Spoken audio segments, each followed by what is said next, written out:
All right, let's dive into a story that honestly sounds like it's straight out of a cyber thriller movie. But according to our source, this is a very real and pretty massive security compromise right inside the US federal government. This is the alleged story of the Doge Initiative, and it was all uncovered by one cybersecurity expert.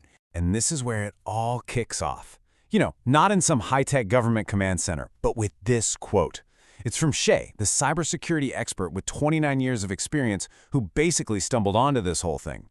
It's a really raw, very human way to start what becomes a deeply technical investigation. So what does happen? Well, it kicks off a hunt for digital breadcrumbs. And according to the source, that trail leads to a pretty staggering conclusion about the security of the US government's own HR department. The first clue, it wasn't some complex piece of code or a top-secret document. Nope. It was something way, way simpler. An email. That's it. That's the whole email. Just a plain text message, no proper ID, asking federal employees for a progress report.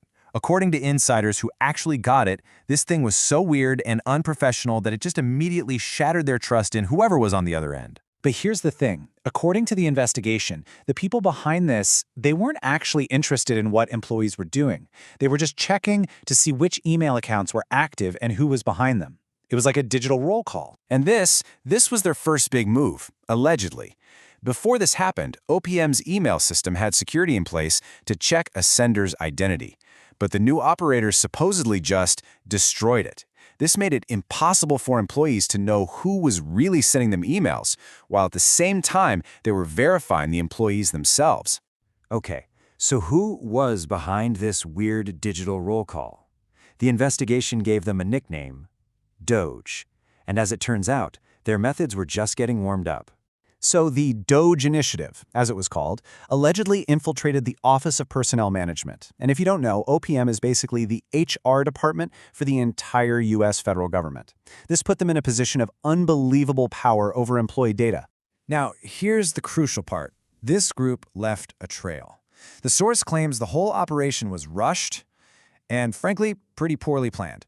It was supposedly executed by people who had never done this kind of huge cloud migration before. Their hurry to build this new system meant they made mistakes. And for an investigator like Shay, those mistakes were an absolute goldmine. And those mistakes, well, they allegedly allowed the investigator to find the real heart of the operation, the creation of this massive, centralized database holding some of the most sensitive information the government has. The goal was as simple as it was audacious. They were allegedly trying to pull together all these massive, separate government data sets into a single, searchable data lake. And here are the three main ingredients they were allegedly mixing into this data lake. First, OPM employee records. That's everything from home addresses to job performance reviews. Second, IRS tax information on citizens, employees, you name it. And third, US Treasury data. We're talking to bank records of American citizens. Just think about that for a second. Personnel files, tax data, and banking history, all supposedly dumped into one place. Yeah, as the investigator in our source material puts it, mashing all this data together isn't just a bad idea, it's allegedly flat out illegal. There are federal privacy laws that explicitly forbid this kind of thing without the proper authorization, which the source claims was never obtained. So the big question, who was actually typing on the keyboards? The investigation points to a few key individuals and accounts that were supposedly central to the whole operation. So let's break down the three central figures in this story. The person who is allegedly in charge, a contractor who maybe accidentally blew the whistle, and a mysterious, all-powerful user account. All right, first up, the leader. According to screenshots from inside OPM's own code repositories, the team was apparently led by a guy named Riccardo Biasini. He was reportedly running OPM's DevSecOps, that's Secure Development Operations, and the source material notes he's an alumnus of Elon Musk's Boring Company. Then you've got this fascinating character, J.M. Cooper. Now, the source says he wasn't even part of the Doge team. He was a contractor hired around the same time, but he created these public tutorials showing people how to set up the exact same systems OPM was using, and get this, he used real OPM configuration data in his examples. This basically confirmed what the investigators were finding, and Cooper is now reportedly giving evidence to Congress. Okay, before we get to the last player, we really need to understand what a super user is. Think of it like having the God mode cheat code for a computer system. It's an account that can see everything, change anything, and a lot of the time do it all without leaving a clear trace. And this This is where the story takes a really wild turn. The investigation claims to have found that the real account of an administrator, a woman named Amy Gleason, had these super user privileges across at least 14 different civilian agencies.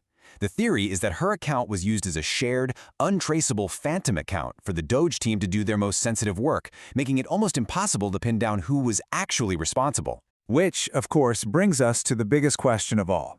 Why? Why go through all this trouble, break laws, and risk getting caught? Well, the source alleges there was a very clear three-part political mission. According to the investigator, the alleged mission was incredibly political, and it had three main parts. First, use all that data to shield Elon Musk's companies from federal investigations.